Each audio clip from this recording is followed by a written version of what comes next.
Oh yeah, that's real. That's real fucking smart.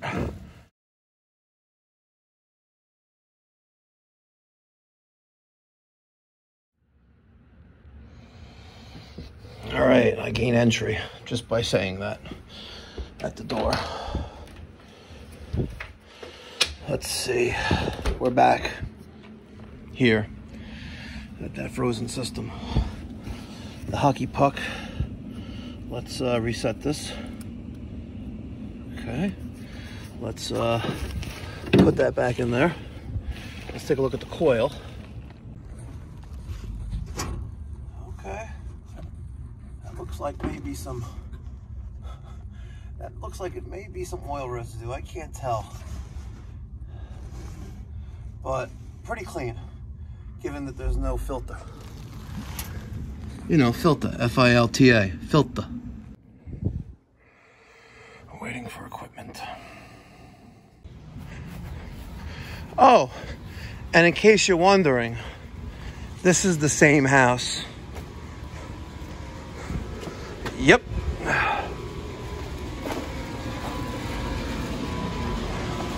Remember that?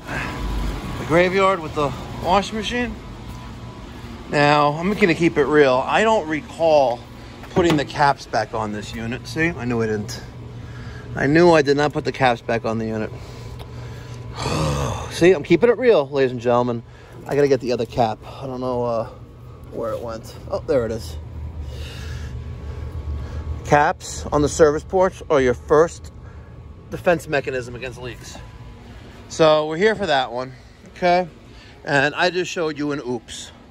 I admitted it during the live stream premiere of the video where I ran that new thermostat wire all the way from that attic down here, that white wire right here, to here.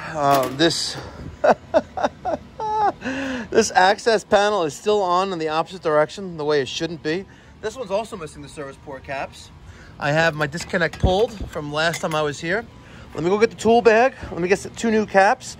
Let me get my Testo 557s to test our pressures. And let's expose what's going on behind here. All right. Testo's hooked up.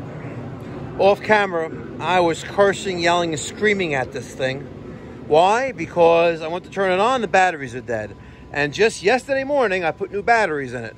And I did enable auto off after 30 minutes. But this thing decided to revert back to auto off is off and will turn on and stay on continuously until your battery's dead or until you turn it off.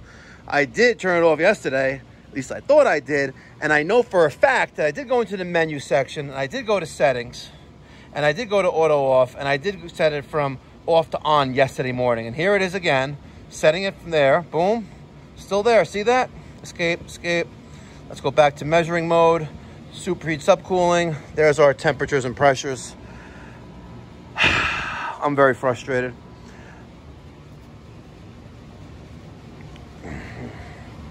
Whatever. See what I'm talking about. All right, I got both of my Testo clamp-on temperature probes on my suction and my discharge. Doesn't even make a difference here, but outdoor temperature, 70 degrees. Yeah, you know we're gonna be undercharged. Well, I removed the amateurly reinstalled electrical compartment cover, and this is what I see. I see a dual capacitor just just hanging out. I bet you I'm still waiting for equipment. Let's go to the thermostat and see. Oh, it's saying it's on, but it's not. Done. Fan is on. Status fan on. Settings, equipment status. It's saying it's on.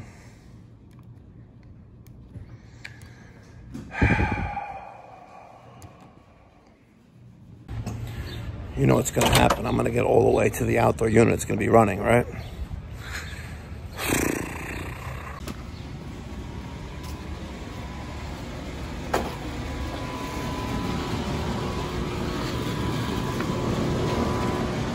Nope, it ain't running. Low pressure switch. Oh yeah, we got one in there. What do you think? We got 24 volts at our Y&C coming in? What do you think, guys?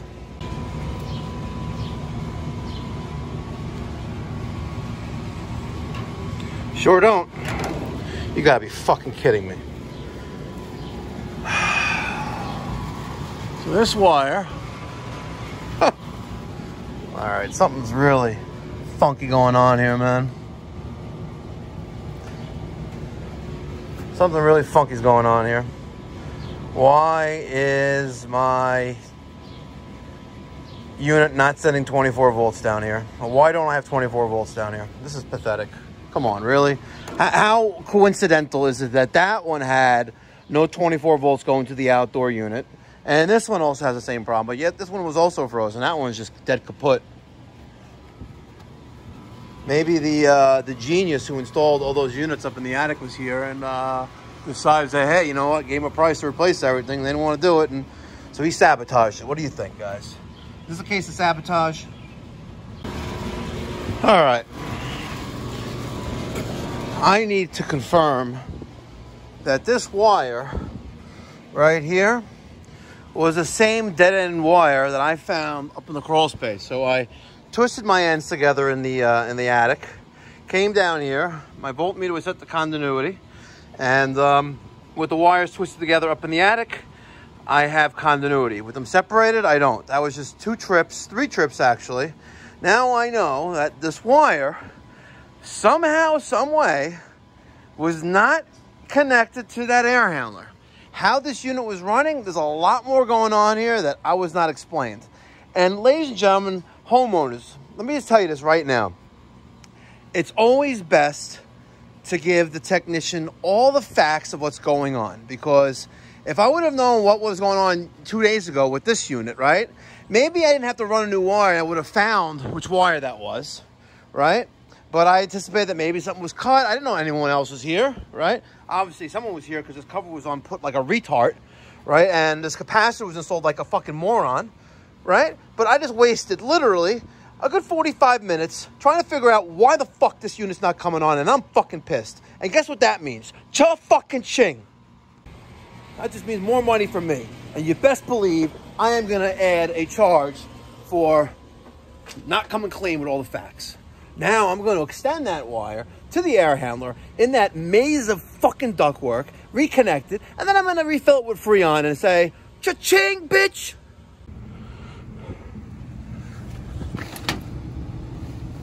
There's my unit, still running. You know what? Sometimes you just need to brute force our way into situations, like I just did right now. Fuck these, man. Literally, this is the access they're giving me. Literally, let's see how I am sitting in here. That's good. Still got water in there, huh? Oh yeah, that's real. That's real fucking smart. All right. So, what the fuck? Where's my thermostat wire? It's up there. Oh God. I'm literally, look at this. You know what? Fuck this. God damn it. What the hell's wrong with people?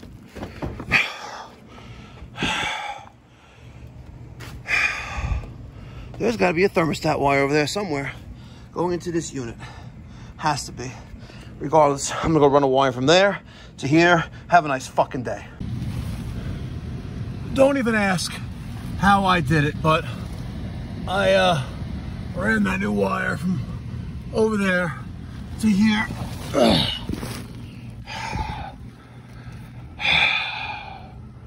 Let me go show you outside. Before we go outside, let's lower this a couple degrees. That other unit in the corner just kicked on. Back to the fucking landfill. Oh, look at what's running perfectly fine. I kid you not, ladies and gentlemen. I did absolutely nothing. That system now, I turned on right before we left the second floor. This is that first floor system. Running perfectly fine, ladies and gentlemen. But if you recall, the other day, I believe it was Monday when I was here, right? She's discharging hot air as well. This system was frozen.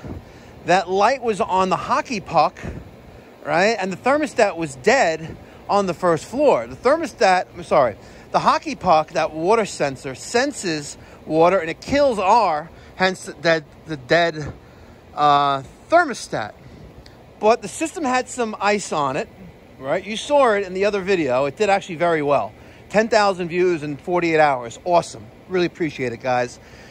The system was on a short period of time before I arrived, right? But this system wasn't connected to anything. This system, that control wire, or that thermostat wire from the condenser to the air handler, we didn't have continuity on it. I replaced the new wire and put that in here. Then I added 6.5 pounds of R410A. This system, I said, we'll be back in a day or two. And you saw it, ladies and gentlemen. I can't make this shit up.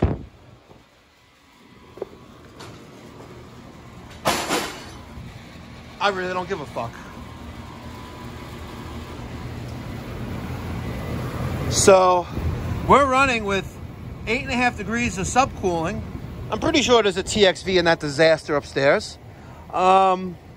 And I'm really inclined to make a note and do not service until they write me a check that has 6 figures in it with a comma and a decimal point, not including the cents.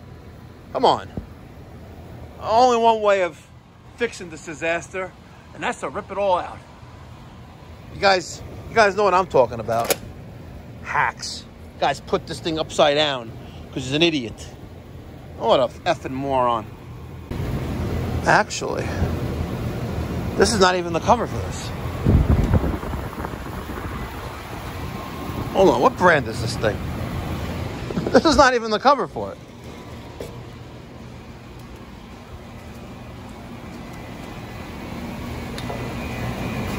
I can swear it looks like a Carrier. Huh. Wow. This is not even the cover for the condensing unit. Oh my God. Jesus effing Christ. You've got to be kidding me.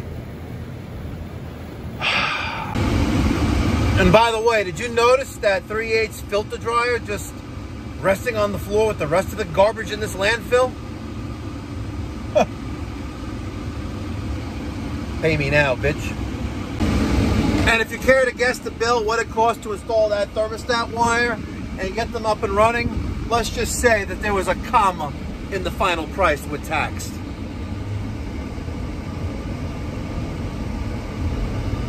They deserve everything they get. So Peter, I've come to the conclusion. By the way, we're back in the shop. Shop is obviously done, as you just saw. I've come to the conclusion, right, that the fucking moron who installed those 3 units behind this knee wall. Hi, sir. Hi, how are you? Hi. How are you doing? How are you doing? Good. You okay? Yes. Can I have? No. No? What's the matter? Shalom. I don't know. But I've come to the conclusion, based on what I did Monday at this home, and what I saw, and what I did today, that a third party... Oh, someone was here between. No, not between, but someone was there before they prompted the call to us. Because they knew us, right? The problem is, they are glutton to punishment. They like the cheapest price, and they get what they pay for. If you don't know what I'm talking about, if you look at part 1, which is what I uploaded on Monday, HVAC Nightmare, and it had 10,000 views in less than 48 hours. It was a great video, right? Documenting the service call. But I've come to the conclusion that someone ran... Oh my God. I thought they were like a rat, like a New York City rat. Someone ran, and I know this. Someone ran a wire. That thermostat wire is all bundled up behind the unit. They ran it to the wrong air handler. No. Yes. I know that for a fact. Because the wire that I cut on Monday's service call was 2 wires. It was the identical wire that I cut was going to the wrong air handler. Right? And here I am trying to troubleshoot. Like, I don't have 24 volts going to the outdoor unit on Y and C, right? Because they ran the wires to the wrong air handler. And first floor and second floor are all fucked up. So I ran a new wire from the air handler I was working on Monday, 5 conductor wire, from attic all the way down the line set to the far unit in the corner, the Guardian, right? And then when I was there on Monday, right, the first floor system was frozen. The hockey puck was in the wet emergency drain pan. The red light was on, and the thermostat was off. Hockey puck brakes are. And they saw in the video where I'm balls deep in fucking flexible connectors where it shouldn't be. And I found a float switch that they cut. Right? But nonetheless, this homeowner, they went with someone else, and they got fucked right in the keister. Looks like it. And I hate to say it because I think they're great people, but they go with the lowest bidder, and you get what you pay for. And this is a classic example. You get what you fucking pay for. And I'm sorry for cursing, but this service call made me very frustrated. But I did get money from them, and the first digit was a 1, and there's a comma in it, and I was there for almost an hour and a half. Yep. I bet. And I ran some thermostat wire again. By the way, it reminds me, I got to go to supplyhouse.com, order a new roll of thermostat wire, unless we have it there. Thanks for watching, guys. Be well. God bless. Stay safe.